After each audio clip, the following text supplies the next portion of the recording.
Welcome to another episode of our Beyond the Numbers interview series, where we interview top Valley leaders about what advice they have for themselves if they could go back and why they love accounting. Today, we're interviewing Brian Gossage. Brian is a senior manager at FP&A at Sovos. So, Brian, are you ready? Tell us, what advice do you have for yourself if you could go back to when you were a staff or senior? Okay, no, that's a great question. I think honestly, the big thing for me is, I spent a lot of time in audit and accounting and different roles within accounting and FP&A and finance. And so the thing that crosses, I think, all of them is focus more on learning and understanding about the business and not just the straight accounting and the numbers. Focus on the relationships and learn as much as you can about the business you're operating within. It's just so helpful to understand the business to be able to apply accounting and finance to that. Okay. Was there a point in your career where you figured that out? Or no, that's a good question.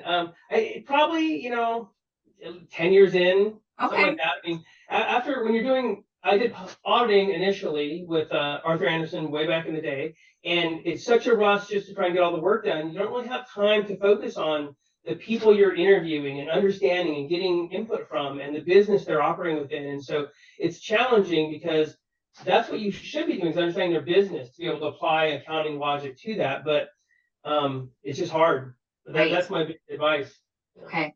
Slow down and understand the business in addition to figuring everything out accounting wise and doing all that other stuff. So, yeah. Okay. All right. Why do you love accounting, or what value has accounting provided for you in your career? This is going to be a long one. I actually fell in love with accounting my senior year in high school. And I had an accounting class, and I love the fact that there was always a right answer. Debits and credits equal. You could get to it, or you could solve it like a problem, right? Right. Now, obviously, as I got into public accounting, private accounting, everything else, I realized there's never a right answer. It's always shades of gray. You're trying to make the right decisions based on the data you have. Sometimes it's not always the right data. Sometimes the accounting pronouncements are changing, and you're trying to do the right thing, but it's never it's never the right answer, but you're trying to get as close as you can to being correct, right? So from that perspective, that's why I loved it, because initially. Now, the why I've stayed in it is because you learn so much about companies and people and business and all the different things. And some of the leaders I've ran into, whether they're CEOs, CFOs, a lot of them have a background in finance and accounting of some sort, right? And so it's such a good base to be able to take into a different job, because you understand the accounting, you understand the numbers behind the business you're trying to lead. And so that kind of goes back to the first question a little bit, is, understanding the business and applying your accounting and finance background to it. It's such a great skill set. Right. Okay. That's interesting, because you kind of have done it all in your career, starting out in audit, traditional accounting, now FP&A. Were you ever in an internal audit? No, that's where I started out in external audit with Andersen. I did consulting with Andersen for a couple of years. Then I jumped into internal audit for a couple of years. That's what got me into the private sector. And then from there, I did Sarbanes-Oxley for a couple of years when that was going on. I was in internal controls.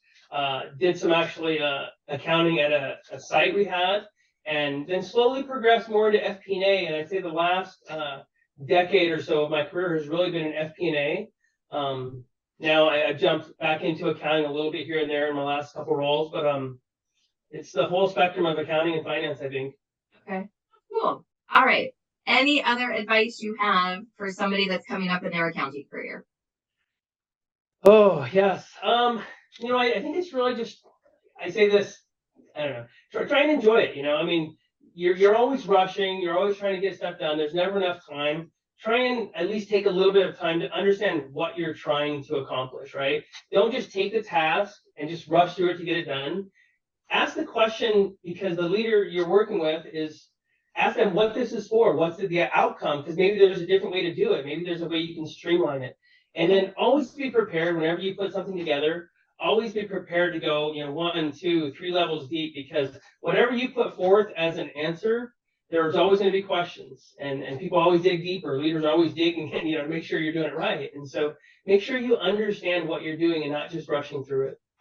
And the questions don't mean that you did it wrong, right? The questions are just trying to understand and Yeah. I mean, because you're coming at from an accounting perspective, a lot of times you're presenting it to a business leader who doesn't have the accounting background, right? So they ask questions, and so it's questions you need to be prepared to answer. Otherwise, it's going to derail what you put together because they're like, questioning it, right? You don't want them questioning it. You want them understanding it, and they can always ask questions about it, but make sure you understand what you're putting forth to be able to explain it and articulate it to a non-finance or non-accounting person. All right, Brian, we appreciate your time. Everyone stay tuned for another episode with another Valley leader coming out in the next couple of weeks. Thank you. Thank you. Have a good day.